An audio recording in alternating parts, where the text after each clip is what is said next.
NSUI कैसे अलग है एबीवीपी से? एबीवीपी को मैं छात्र संगठन ही नहीं मानता। नीट पे कहीं पे बात किया हो, पटवारी भर्ती घोटाला पे कहीं बात किया हो, इन मुद्दों को आप अगर दिखा दीजिए कि एबीवीपी ने कहीं प्रोटेस्ट किया है छात्र हित को लेकर, मैं एक्सेप्ट करने को तैयार हूं कि एबीवीपी एक छात्र संगठन। 2 साल पहले अमित शाह जी आए हुए थे, तो उनको भीड़ इकट्ठा करने के लिए कॉलेज के प्रिंसिपल ने मैसेज किया कि आप सबको कल कॉलेज आना इंपॉर्टेंट है, और बस में बैठा करके उनको ले जाके बीजेपी की सभा में अटेंड कराया जाता है। शिक्षा व्यवस्था है, उस पर क्या कहना चाहेंगे? सुसाइड नोट लिख के जा रही है बच्ची, बोल रही है कि पापा मैंने आप लोगों का सब कुछ बर्बाद कर दिया, अब मेरे हिम्मत नहीं है नीट का पेपर देने की। एजुकेशन सिस्टम में आरएसएस की दखलंदाजी के बारे में आप क्या कहना? शिक्षा व्यवस्था को सबसे बड़ा अगर नष्ट करने का काम कोई कर रहा है तो आरएसएस कर रही है, और सबसे ज्यादा अगर कोई वर्ग परेशान है तो छात्र युवा परेशान है बीजेपी सरकार से। सरकार किसी की भी जागीर नहीं है। अच्छा, अब हाल ही में हाई कोर्ट ने छात्र संगठन चुनाव के जो निर्देश जारी किए हैं उस पर आपका क्या कहना है? छात्र संघ चुनाव बंद कराने का काम इसलिए करते हैं कि जब कोई पढ़ा लिखा युवा छात्र नेता आएगा ही नहीं तो सवाल कौन करेगा? राहुल गांधी के बारे में क्या कहेंगे? जो हार्वर्ड यूनिवर्सिटी से पढ़ा आदमी है उसको ये लोग पप्पू कहने का काम करते हैं, और जो लोग 8वीं पास नहीं है वो अपने आप को पढ़ा लिखा बताने का काम करते हैं। अच्छा, अभी जो जंतर मंतर पर जो प्रोटेस्ट हुआ था स्टूडेंट्स का, उसमें बहुत सारे ऐसे पार्टी के जो नेता थे वो आए थे, लेकिन राहुल गांधी जी वहां नहीं आए। एनएसयूआई का मकसद क्या है? नरेंद्र मोदी के बारे में क्या कहेंगे? नरेंद्र मोदी जी, छात्र राजनीति हमेशा से ही देश की मुख्य धारा राजनीति में अहम भूमिका निभाती आई है। जब जब युवाओं के हक की बात होती है, शिक्षा बेरोजगारी की बातें आती हैं, तब तब छात्र संगठन का उसमें मुख्य भूमिका रहती है। आज के हमारे इस खास बातचीत में हमारे साथ मौजूद हैं एनएसयूआई के जिला अध्यक्ष पंकज उपाध्याय जी। पंकज उपाध्याय जी, आपका बहुत बहुत स्वागत है हमारे चैनल में। बहुत बहुत धन्यवाद। आप पंकज जी मुझे ये बताइए कि एनएसयूआई के अध्यक्ष आप कब से हैं, और एनएसयूआई का अध्यक्ष बनने के लिए मुख्य क्राइटेरिया क्या होता है? देखिए, 2021 में मैं अध्यक्ष बना था, 2023 में अध्यक्ष बना था मैं एनएसयूआई का, और लगभग 3 साल से ऊपर हमको जिला अध्यक्ष की कमान संभाले हो गए रीवा जिले की।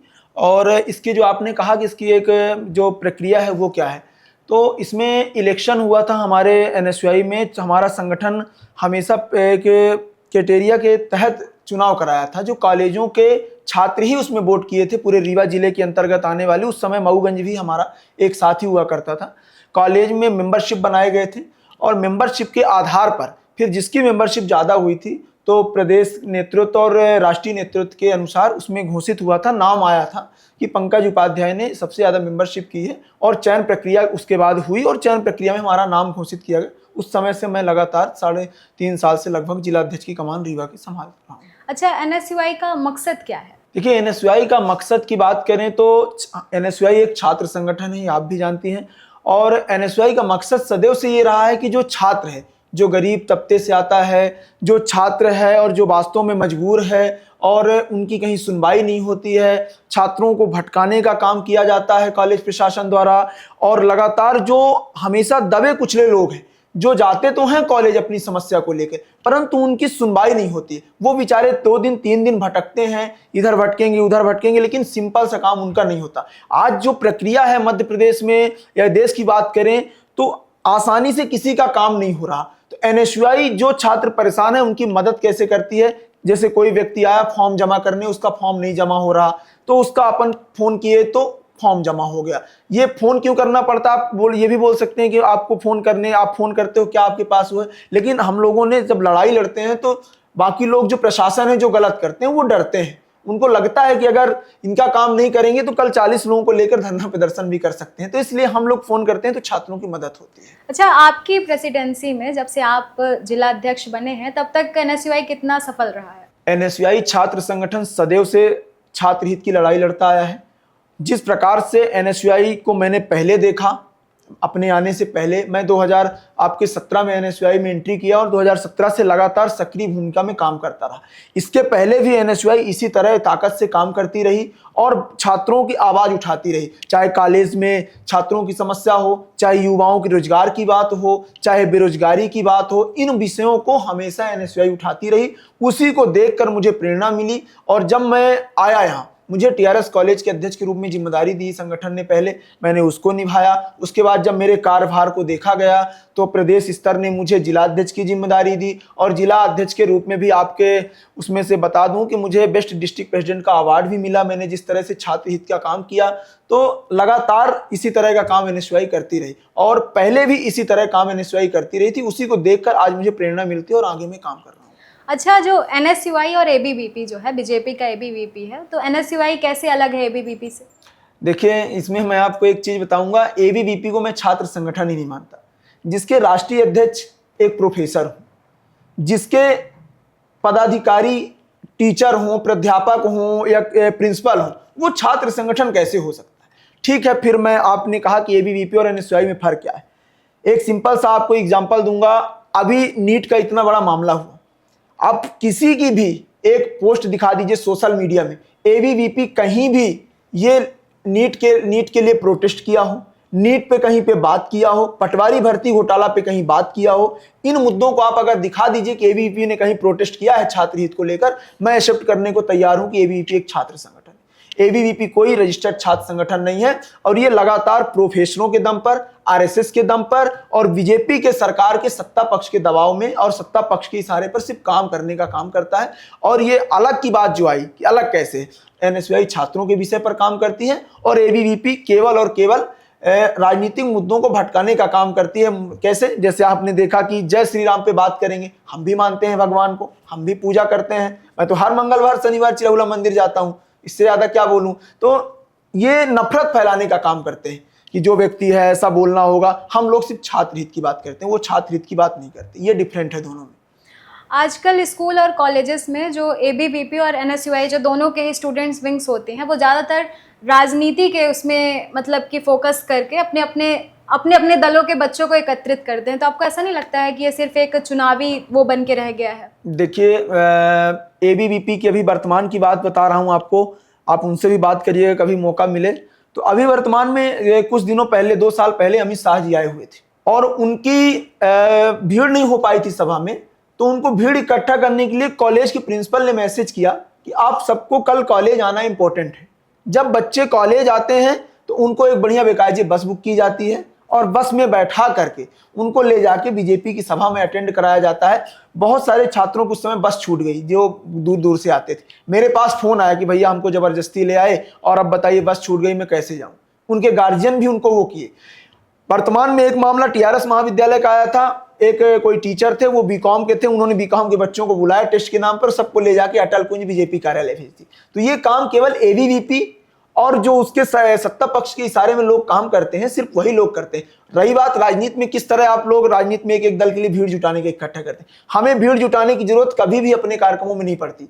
हम छात्र हितों की लड़ाई लड़ते हैं, और छात्र हित में स्टूडेंट अपनी लड़ाई लड़ने हमारे साथ खड़े होते हैं। हम नेतृत्व करते हैं, और नेतृत्व हमारे नेतृत्व को स्वीकार करते हैं और आगे बैठ के हमें समस्या बताते हैं, उनकी समस्या को हम अच्छे से लड़ते हैं, वो हमसे खुश होकर संतुष्ट होकर जाते हैं कि भैया मदद करते हैं, इसलिए हमारे पास वो आते हैं।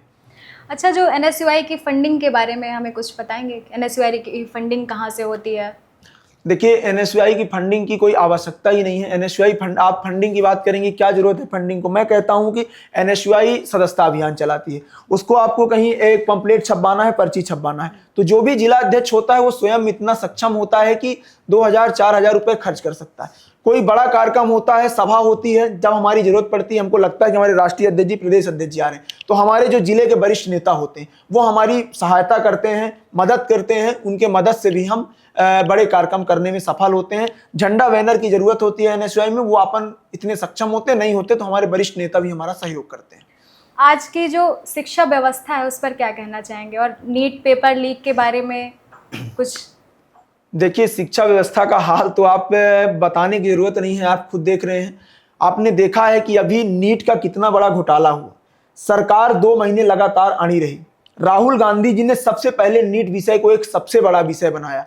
2 महीने से लगातार फर्स्ट दिन से नीट मामले को लेकर उन्होंने अपना एक वो बनाया कि एनटीए को बैन करना होगा, धर्मेंद्र प्रधान को इस्तीफा देना होगा।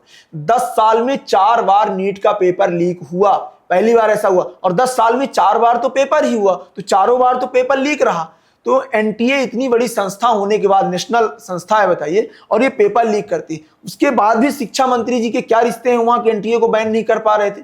आखिर मुझे बताने की जरूरत नहीं है, धर्मेंद्र प्रधान जी का इस्तीफा बताता है कि छात्रों की जो दशा थी शिक्षा व्यवस्था की वो क्या थी, कितने छात्र परेशान थे। आप बताइए, नीट का घोटाला हुआ, 19 से ज्यादा लोगों ने आत्महत्या की। हमारे मऊगंज की एक छात्रा ने, आपने देखा, आकांक्षा चतुर्वेदी ने आत्महत्या कर ली। सुसाइड नोट लिख के जा रही है बच्ची, बोल रही है कि पापा मैंने आप लोगों का सब कुछ बर्बाद कर दिया, अब मेरे हिम्मत नहीं है नीट का पेपर देने की। जबकि शाम को उसने मिठाई घर में बांटी कि मेरा 400 प्लस नंबर आ रहा है इस बार, और रात को वो सुसाइड कर लेती है। 19 लोगों की मृत्यु के बाद कितने धर्मेंद्र प्रधान जी कितने वो रहे होंगे कि इस्तीफा देने में उनको वो हो रहा था। जब लगातार ये लगातार आंदोलन हमारे राहुल गांधी जी ने किया 2 महीने से, आपने देखा सीकर में हुआ, कोटा में हुआ, फिर हमारे राष्ट्रीय अध्यक्ष एनएसयूआई के लगातार विनोद जाखड़ जी ने भी इस आंदोलन को लगातार 2 महीने से छेड़ा। उसके बाद आपने देखा हमारे प्रदेश में भी बहुत सारे आंदोलन हुए, हमने जिले में भी 3 घेराव, डिप्टी सीएम का भी घेराव हमने किया, हमने बीजेपी कार्यालय को भी जगाने का काम किया, हमने लगातार पुतला दहन भी किया, लगातार आंदोलन चलते रहे। लेकिन फिर जब छात्र युवा, जो जेनजी हमारा आज का है, वो छात्र युवा जब जागा और स्वयं की लड़ाई लड़ने के लिए तैयार हुआ, तो उसका रिजल्ट सामने है। बात यही है, मैं यही कहना चाहता हूं, सरकार किसी की भी जागीर नहीं है। अगर छात्र युवा जागेगा तो उनको लड़ाई की सफलता मिलेगी। और आपने देखा है कि जब छात्र युवा स्वयं से किराया लगा के दिल्ली जा रहा था, सोचिए, उनके ऊपर पायलट गन छोड़ी गई, उनके ऊपर लाठीचार्ज हुआ, कैसे छात्राओं के कपड़े फाड़े गए, आपने सब देखा है, आप मीडिया में हैं, आप सब जानते हैं। तो छात्रों की शिक्षा व्यवस्था क्या रहे? सरकार कहती है, मैं एक छोटा सा बात कहूंगा, सरकार कह रही थी, मैंने प्रेस कॉन्फ्रेंस सुना कि उन्होंने कहा कि ये जो आंदोलन कर रहे थे गैर कानूनी था। तो अच्छा, इनकी नजर में फिर आप बताइए, क्या पेपर लीक करना कानूनी था? ये भी तो एक बड़ा विषय था। तो शिक्षा व्यवस्था पूरी तरह से चरमरा चुकी थी। और वास्तव में आज सबसे ज्यादा अगर कोई वर्ग परेशान है तो छात्र युवा परेशान है बीजेपी सरकार से। और ये दतिया का जो रिजल्ट अभी आया और आपके राष्ट्रीय अध्यक्ष जी के वहां का प्रशांत किशोर जी ने जीत हासिल की, तो ये उसी का जवाब था। और छात्र युवा अब जाग चुका है। तो मेरा ये मानना है कि शिक्षा व्यवस्था की जो स्थिति इन्होंने कर दी है, तो मोदी जी का भी झूला उठाने का समय आ गया है। अच्छा, एजुकेशन सिस्टम में आरएसएस की दखलंदाजी के बारे में आप क्या कहना चाहेंगे? अब आरएसएस की बात आप छेड़ी हैं तो मैं बताता हूं कि विश्वविद्यालय से लेकर महाविद्यालयों में और आपके यहाँ तक कि विद्यालयों में जो भी शिक्षक हैं, आप विश्वविद्यालय चले जाइए, अगर मैं कहता हूं 70 प्राध्यापक होंगे और एक कुलपति। कुलपति जी की अगर वास्तव में जानकारी निकाली जाए तो वो एबीवीपी के आरएसएस के पदाधिकारी निकलेंगे। आपके बहुत सारे प्रोफेसरों के ऊपर मैंने पहले भी आरोप लगाए, मैं भी सोशल मीडिया के माध्यम से आपको उपलब्ध कराऊंगा बहुत सारे लोगों की प्रोफाइल।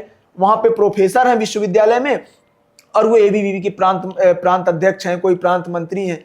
तो इस तरह की तो स्थिति है। आरएसएस पूरी तरह से एक जो माइंड सेट बनाने का काम कर रही है लोगों के अंदर। आरएसएस आपस में जातिवाद पे लड़ाने का काम कर रहे हैं। अभी इन्होंने यूजीसी भी लाया था, आपने देखा, यूजीसी में भी विरोध हुआ तो इन्होंने वापस करना पड़ा, रोकना पड़ा। यूजीसी में इन्होंने क्या किया, एक अच्छा मुद्दा चल रहा था कोई, तो इन्होंने सोचा कि कैसे ध्यान भटकाया जाए लोगों को, तो यूजीसी ला दिया इन्होंने। तो यूजीसी में क्या हुआ, जो साकेत था वो ब्राह्मण से लड़ने लगा, जो ब्राह्मण था वो ठाकुर से लड़ने लगा। तो किया क्या, इन्होंने आपस में बांटने का काम किया, लड़ाने का काम किया। लेकिन इस बार लोग जागृत हुए और यूजीसी का भी विरोध किया इन्होंने कि सबको सामान्य अवसर मिलना चाहिए। तो यूजीसी को इनको रोकना पड़ा, बहुत सारे आंदोलन भी हुए, प्रदर्शन भी हुए।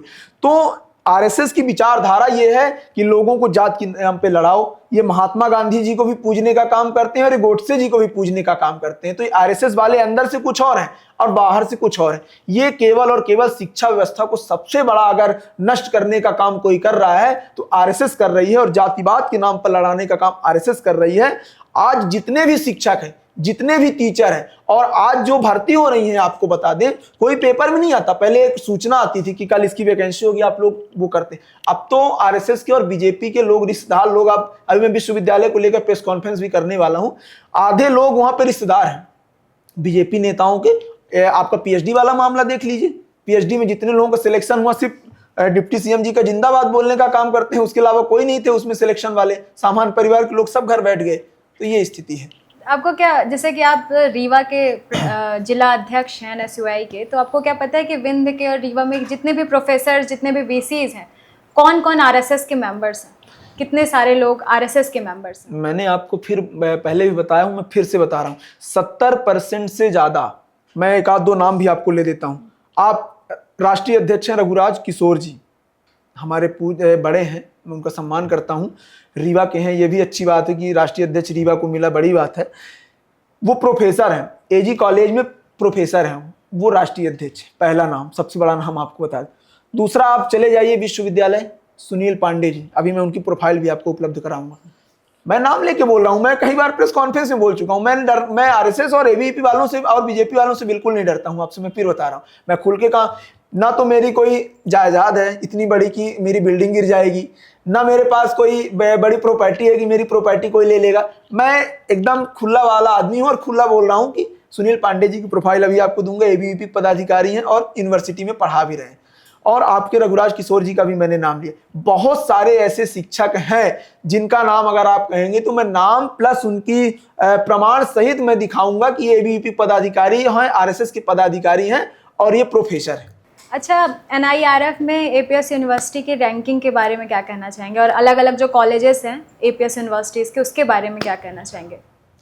विश्वविद्यालय की बात आई है। विश्वविद्यालय पूरी तरह से आईसीसी जो उसकी इनके आईआरएफ की जो रैंकिंग है उनकी, वो रैंकिंग उनकी 20 से नीचे भी है। मतलब बहुत बड़ी बात है कि 20 से नीचे आ जाना बहुत बड़ी बात होती है।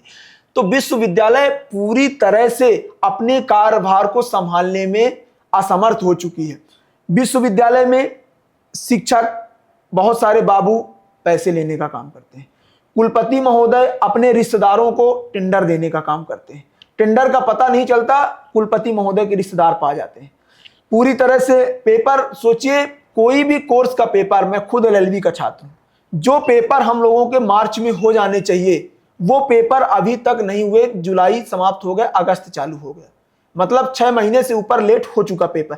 जो लोग एआईबी का पेपर देना चाहते थे, बार काउंसलिंग में वो अपने रजिस्ट्रेशन के लिए अप्लाई करना चाहते थे, वो नहीं दे पा रहे। 8-8 महीने जिस सब एमएससी के पेपर लेट हो गए। सोचिए परीक्षा फॉर्म भर रहा है और पेपर चल रहे हैं, बहुत सारे लोग परीक्षा फॉर्म भर रहे हैं। तो विश्वविद्यालय अपने काम में पूरी तरह से असमर्थ है। वहां के सिक्योरिटी गार्डों की पेमेंट काटी जा रही थी, आपने देखा किस प्रकार से आंदोलन भी हो। वहां के सिक्योरिटी गार्डों को आज भी 8,000 की पेमेंट मिल रही थी, सरकार द्वारा 15,000 आ रही थी, तो कौन खा रहा था? वहां के लोग केवल और केवल पैसे भरने में लगे हैं कि जितने दिन हूं उतने दिन पैसा खाओ, बस हो गए। लेकिन एनएसयूआई ने विश्वविद्यालय को कई बार जगाने का काम किया, घेराव भी हुआ, प्रदर्शन भी हुआ, बहुत सारे लोग हटे भी। लेकिन जब भी इन्होंने गलत करने का काम किया, अभी एक बच्ची के साथ नाइंसाफी हुई, सिंगरौली से आती है, कुछ टीचरों ने उसको रात को मैसेज किया कि आपका पेपर जो है कल होने वाला था 3 बजे से वो कैंसिल है। 1 बजे आप मैसेज करते हो कि आपका पेपर पुनः होना है, तो आप बताओ वो सिंगरौली से 4 घंटे जो रास्ते लगते हैं आसानी से नॉर्मली, वो 4 घंटे में कैसी आएगी? 12 जिलों से संबंधित विश्वविद्यालय है ये, 12 जिलों से लोग पढ़ते हैं यहाँ, कैसे आ जाएंगे 2 घंटे में? उस बच्ची का साल खराब हो गया और उसके लिए अभी मैं देखिएगा 2-4 दिन में तालाबंदी भी करने वाला हूँ विश्वविद्यालय में। तो विश्वविद्यालय की स्थिति तो इतनी बदतर हो गई है कि मतलब बोलने लायक नहीं है। जो विश्वविद्यालय आईआरएफ रैंकिंग में सोचिए 20 से नीचे है, वो बहुत बड़ी बात है। ये लगातार स्तर गिराने का काम कर रहे हैं और ये सिर्फ और सिर्फ सत्ता पक्ष के दबाव में आरएसएस और एबीवीपी के लोगों को बढ़ाने के चक्कर में विश्वविद्यालय की पूरी तरह व्यवस्था चरमरा रही है। अच्छा, अब हाल ही में हाई कोर्ट ने छात्र संगठन चुनाव के जो निर्देश जारी किए हैं, उस पर आपका क्या कहना है? देखिए, छात्र राजनीति करता है, ये उनके लिए बहुत एक त्यौहार जैसा है और ये खुशखबरी है हम लोगों के लिए कि छात्र संघ चुनाव कई वर्षों से एनएसयूआई मांग कर रही थी, कई वर्षों से कलेक्ट्रेट घेराव हुआ। मैं सोचिए 2017 से लगातार आंदोलन प्रदर्शन हम लोग कर रहे हैं कि छात्र संघ चुनाव कराइए, छात्र संघ चुनाव कराइए। बीजेपी की सरकार जहां जहां है, छात्र संघ चुनाव बंद कराने का काम इसलिए करते हैं कि जब कोई पढ़ा लिखा युवा छात्र नेता आएगा ही नहीं तो सवाल कौन करेगा? कोई युवा नेता को ये पैदा ही नहीं होना चाहते। जबकि मेरी तो ये मांग है कि एक विषय भी होना चाहिए। नेतागिरी अगर कोई करना चाहता है, पॉलिटिक्स में आना चाहता है, तो उसको एक विषय होनी चाहिए पढ़ाई में भी कि इस विषय को भी आप पढ़िए, अगर इस लाइन में रुचि है, वो भी एक प्लेटफॉर्म देना चाहिए उनको। तो छात्र संघ चुनाव सोचिए 2016-17 से नहीं हुए, 10 साल से लगातार बंद था। हाई कोर्ट ने पहले भी एक आध बार आदेश दिए हैं राज्य सरकार को कि आप चुनाव कराइए, लेकिन ये डरे हुए लोग हैं, ये सहमे हुए लोग हैं। इनको डर लगता है कि कोई छात्र युवा नेता निकलेगा तो क्या स्थिति होगी। एबीवीपी को कोई छात्र वोट नहीं देगा, मैं जानता हूं। मैं पूछता हूं कि नीट का मामला इतना बड़ा हुआ, कहां थे एबीवीपी के छात्र नेता? अगर वो छात्र नेता थे तो सड़कों में दिखे क्या? आप देखिएगा जिस दिन वोटिंग होगी, मैं चाहता हूं अगर छात्र संघ चुनाव होता है तो एनएसयूआई दमदारी से इस चुनाव को लड़ेगी और एबीवीपी का भी सामना करेगी। एबीवीपी अपने दम पे चुनाव नहीं लड़ेगी, छात्रों के दम पे, हमको पता है। सरकार भी उसमें लड़ेगी, उसमें आपके प्रोफेसर्स भी लड़ेंगे, उसमें आपके प्राध्यापक भी लड़ेंगे और एनएसयूआई छात्रों के दम पे लड़ेगी। मेरी मांग है आपके इस चैनल के माध्यम से भी कि छात्र संघ चुनाव कराना है अगर सरकार को तो करे ना, प्रत्यक्ष प्रणाली से चुनाव कराएं। हम देखने को तैयार है कि इनके कितनी लड़ सकते हैं। एनएसयूआई सदैव छात्र हित का काम की है और अगर छात्र संघ चुनाव होता है तो ये बहुत खुशी की बात है। हम सब इस निर्णय का स्वागत करते हैं। हाई कोर्ट को भी धन्यवाद देते हैं कि आपने छात्रों की समस्याओं को सुना। अगर छात्र युवा निकलेगा, पढ़ा लिखा युवा आएगा तो छात्रों की स्थितियां सुधरेंगी, कॉलेजों की स्थितियां सुधरेंगी। और आप देखिए हमारे अर्जुन सिंह जी हुए हैं, छात्र राजनीति से निकले हैं, श्रीनिवास तिवारी जी हुए हैं, छात्र राजनीति से निकले हैं। तो यहाँ की युवा नेताओं को भी ऊपर जाके दिल्ली और भोपाल में राजनीति करने का अवसर मिलेगा और बड़े पदों में जाने का मौका मिलेगा। अच्छा, रीवा में आपके नेतृत्व में कई आंदोलन हुए हैं, जैसे कि लाठी चार्ज हुआ है और वाटर कैनन हुआ है, तो मतलब क्या आखिरी रास्ता सिर्फ आंदोलन ही था? देखिए आपको मैं बता रहा हूँ, अभी विश्वविद्यालय की एक आपसे बात कर रहा था, एक छात्रा थी, उसके साथ ऐसा घटना हुई। मैंने 3 बार जा चुका हूँ, कुलपति साहब के पास गया हूँ, बीसी साहब के पास भी गया, जो भी वहाँ के प्राध्यापक हैं उनके पास भी गया, जो परीक्षा नियंत्रक है उनके पास भी गया। उनको आसानी से बात समझ में नहीं आ रही। मैंने प्रेम से कई बार निवेदन भी कर दिया कि प्लीज इसका काम दिखवा लीजिए, बच्ची का अगर साल बर्बाद हुआ तो इसके जिम्मेदार आप। संज्ञान में नहीं ले रहा, उनको लगता है कि पूरे दिन लोग तो आते रहते हैं, उनका काम है, आते जाते रहेंगे, बहुत फर्क नहीं पड़ता। 15 दिन का अल्टीमेटम दिया था, 15 दिन पूरा हो चुके हैं। मैं भी थोड़ा भोपाल में था, छात्रों की गूंज, हमारा एक अभियान चल रहा था धर्मेंद्र प्रधान के इस्तीफे को लेकर। इस्तीफा हो गया तो वो अभी वर्तमान में क्लोज हुआ। विश्वविद्यालय का नंबर ही है कि उस विषय को मैं किसी दिन भी लेके मैं सुबह 9 बजे पहुंचूंगा विश्वविद्यालय। कुलपति महोदय को अंदर नहीं घुसने दूंगा जब तक उस दिन निराकरण नहीं होगा हमारा। तो विश्वविद्यालय लगातार छात्रों के साथ अन्याय कर रही है। और रही बात लाठी डंडे खाने की, आपने कहा, तो विश्वविद्यालय का घेराव हमने किया, डिप्टी सीएम आवास का घेराव मैंने किया था, पटवारी घोटाला हुआ था, उस पर ये चुप्पी साधे हुए थे। और एक आपका नर्सिंग का बहुत बड़ा घोटाला हुआ था, 2020 के छात्रों को 2023 तक ज्वाइनिंग नहीं मिली थी और वो सब बेचारे ओवर एज हुए जा रहे थे। तो उस मामले में हमने आंदोलन किया था। डिप्टी सीएम जी के इशारे में मेरे ऊपर लाठीचार्ज भी हुआ था, उसके भी फोटो वीडियो आप कहेंगे तो हम उपलब्ध कराएंगे।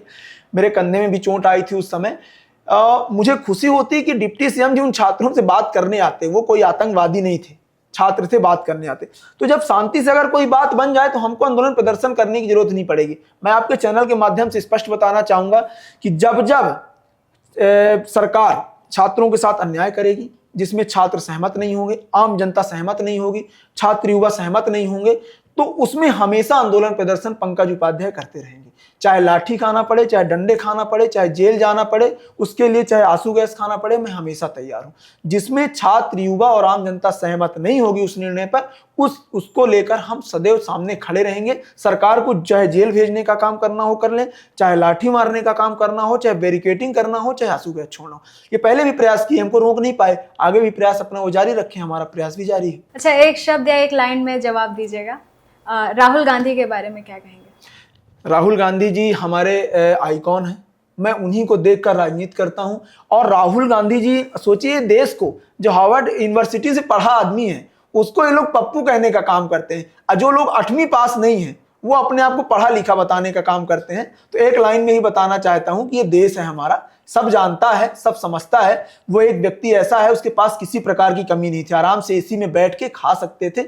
उनके पिताजी और उनके पूरे परिवार, दादी जी, पूरे प्रधानमंत्री से लेकर सभी पदों में रहे। लेकिन वो व्यक्ति, पहले आप कोई और एक नाम ले लीजिए जो व्यक्ति झुक न गया हो। हर व्यक्ति को नरेंद्र मोदी की सरकार ने खत्म कर दिया जो विपक्ष की आवाज उठाते थे। एक सिंगल आदमी है जो आज भी सीना तनेन करके खड़ा हुआ है कि मैं झुकूंगा नहीं।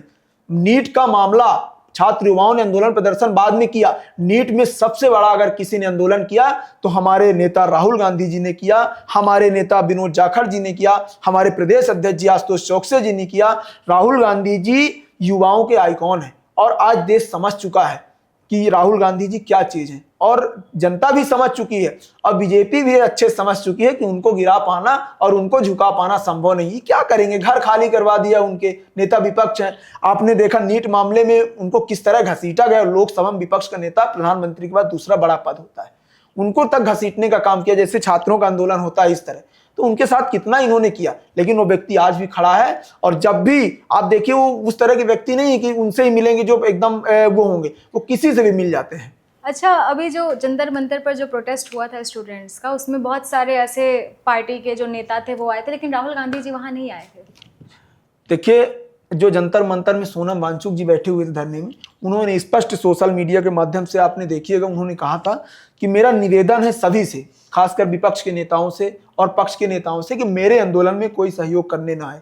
लेकिन राहुल गांधी जी फिर भी अपना आंदोलन लगातार नीट को लेकर जारी रखे। जब तक उन्होंने नहीं बुलाया तो उन्होंने ये सोचा कि किसी का आंदोलन अगर कर रहे हैं तो हम नहीं बिगाड़ेंगे। राहुल गांधी जी कहां गए? जहां कोई हिम्मत नहीं कर सकता। प्रधानमंत्री जी के घर के बंगले के बाहर वो धरने में बैठ गए। ये बहुत बड़ी बात थी कि जब तक धर्मेंद्र प्रधान जी इस्तीफा नहीं देंगे तब तक हम वहां से हिलने वाले नहीं। गिरफ्तारी तक हुई राहुल गांधी जी की, उन्हें घसीटा भी गया, कपड़े भी उनके फटे, कुछ चोटें भी आई, उसका फोटो वीडियो उपलब्ध है। तो राहुल गांधी जी ने आंदोलन में गए और खुद के नेतृत्व में उन्होंने कम से कम 2 महीने से ऐसा कोई दिन नहीं बचा जिस दिन उन्होंने आंदोलन न किया हो। अभी भी पायलट गन जो लगी छात्रों के ऊपर, तो उन्होंने प्रेस कॉन्फ्रेंस के माध्यम से दिखाया। अभी भी गृह मंत्री जी का इस्तीफा अगर कोई मांग रहा तो सिंगल राहुल गांधी जी मांग रहे हैं कि गृह मंत्री जी के बिना इशारे के पायलट गन नहीं चल सकती। लोगों के कान कट गए, आंख फूट गई, इस तरह के छात्र आंदोलन हुए। आपको मैं उपलब्ध कराऊंगा इसके डाटा भी। नरेंद्र मोदी के बारे में क्या कहेंगे? नरेंद्र मोदी जी अपने मन की बात के अलावा दूसरे की मन की बात नहीं सुनते हैं। आज तक आप बताइए, प्रधानमंत्री हैं, कितनी बार आपने प्रेस कॉन्फ्रेंस देखा है प्रधानमंत्री जी की? पहले कि आप देखिए, मनमोहन सिंह जी के ऊपर कोई सवाल उठता है तो सीधे प्रेस कॉन्फ्रेंस होता था। आज प्रधानमंत्री जी लाइव आते हैं, हेलो फ्रेंड्स, गुड मॉर्निंग, नमस्कार दोस्त, ये होता है। अपने मन की बात तो कर रहे हैं, लेकिन जनता की मन की बात जनता किसको सुनाने जाए अपने मन की बात? उनकी सुनिए ना आप। किसान परेशान है, दिल्ली में किसान आंदोलन कर रहा है, दिल्ली में छात्र आंदोलन कर रहा है, लेकिन नरेंद्र मोदी जी की सरकार अब डरी हुई है कि छात्र युवा अब जागृत हो चुका है। अब नेतागिरी अलग चीज है, लेकिन छात्र युवा अब अपने से पैसा खर्च करके वो आंदोलन करने को तैयार है। और अगर आप उसमें घमंड में हो गए हो कि हमारी सरकार कोई गिरा नहीं सकता, कोई लड़ नहीं सकता, तो अब छात्र युवा अपने आप 60% से ज्यादा युवाओं की वोटें हैं। तो अब नरेंद्र मोदी जी, धर्मेंद्र प्रधान जी का इस्तीफा बताता है कि अब उनको ये एहसास हो गया है कि हाँ, देश को अगर चलाना है तो सही दिशा में चलाना होगा, अहंकार में चलने वाली नहीं है सरकार। मोहन भागवत के बारे में एक शब्द या एक लाइन बताएंगे? देखिए, मोहन भागवत जी की बात आई तो जरूर बात करना चाहिए। मोहन भागवत जी, मैं पूछता हूँ, मोहन भागवत जी आरएसएस के संस्थापक हैं। आरएसएस को मोहन भागवत जी ने लोगों को सिर्फ जाति के नाम पर लड़ाने के अलावा ऐसा कौन सा काम किया है जो उनको इतनी बड़ी पदवी देके बैठाए हुए? ये कोई सामाजिक संगठन नहीं है। आरएसएस में देखिए, ये लोगों को सिर्फ बगलाने का काम करते हैं कि ये इस वर्ग का है, ये इस वर्ग का है, ये मुस्लिम है, ये ठाकुर है, ये ब्राह्मण है। इसके अलावा इन्होंने काम क्या किया है?